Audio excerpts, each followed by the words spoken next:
கோவை ஆலாந்துறை அடுத்த காந்திநகர் பகுதியில் தமிழக அரசின் சார்பாகவும் ஆதி திராவிடர் மற்றும் பழங்குடியினர் நலத்துறை சார்பாக வன்கொடுமை தடுப்பு சட்டம் குறித்த விழிப்புணர்வு முகாம் நடைபெற்றது. கோவை மாவட்டம் ஆலாந்துறை அடுத்த செம்மேடு காந்திநகர் பகுதியில் ஆதி திராவிடர் மற்றும் பழங்குடியினர் நலத்துறை சார்பாக வன்கொடுமை தடுப்பு சட்டம் குறித்த விழிப்புணர்வு முகாம் நடைபெற்றது. கோவை மாவட்ட ஆட்சியர் பவன்குமார் கிரியப்பனவர் உத்தரவின் பேரில் நடைபெற்ற இந்த விழிப்புணர்வு நிகழ்ச்சியில் கோவை மாவட்ட ஆதி திராவிடர் நலத்துறை தனி வட்டாட்சியர் நாகராஜன் கலந்து கொண்டு பொதுமக்கள் மத்தியில் சிறப்புரையாற்றினார். இதனைத் தொடர்ந்து இந்திய அரசியலமைப்பு சட்டத்தில் SC/ST சமூக மக்களுக்கு எதிரான வன்கொடுமை தடுப்பு சட்டம் குறித்து வழக்கறிஞர் ஜார்ஜ் விளக்குரையாற்றினார். அப்போது அவர் கூறுகையில், இந்தியாவில் பட்டியல் சாதியினர் மற்றும் பழங்குடியினருக்கு எதிராக இழைக்கப்படும் வன்கொடுமைகளை தடுப்பதற்கும் அத்தகைய குற்றங்களில் ஈடுபடுபவர்களை தண்டிப்பதற்கும் உருவாக்கப்பட்ட ஒரு சட்டமாக இந்த SC/ST சட்டம் செயல்பட்டு வருகிறது.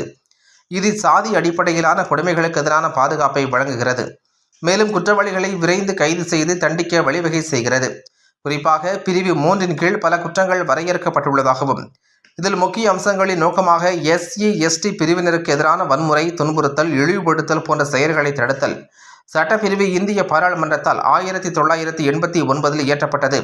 சட்ட எண் 33 கீழ் 1989 எனவும் குற்றங்களின் வரையறையாக வன்கொடுமை என்ற சொல்லுக்கு சட்டப்பூர்வ விளக்கத்தை அளித்து பிரிவு 3 கீழ் பல குற்றங்களை வரையறுத்துள்ளது. இந்த சட்டத்தின் கீழ் வரும் குற்றங்களுக்கு கடுமையான தண்டனைகள் வழங்கப்படுகிறது.